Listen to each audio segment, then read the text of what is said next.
to start by sharing a testimony that some of you have already heard. So in 2021, the ending of 2021, as I prepared for reboot camp, my wife came to me in the study and said, "Can you help me check my body? I think there's a growth." I checked, hoping she was wrong, but there it was.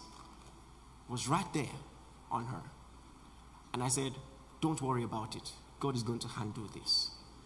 And I went back to my study. But as I was trying to concentrate, I was just like, "God, what is this? How can this happen?" And I went on into reboot camp, first day, second day. Interestingly, that particular reboot camp, one of the most recurrent testimonies were growths disappearing. And I'm looking at God with one eye, like,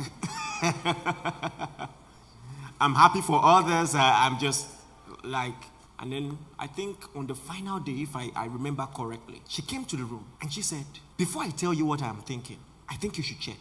Check. I checked and it wasn't there. She said, "It's not there." So she called her dad, who's a trained medical doctor. He checked and it wasn't there. And she began to cry. "Lord, I've seen you do it for many others. I've heard many testimonies, but you did it for me.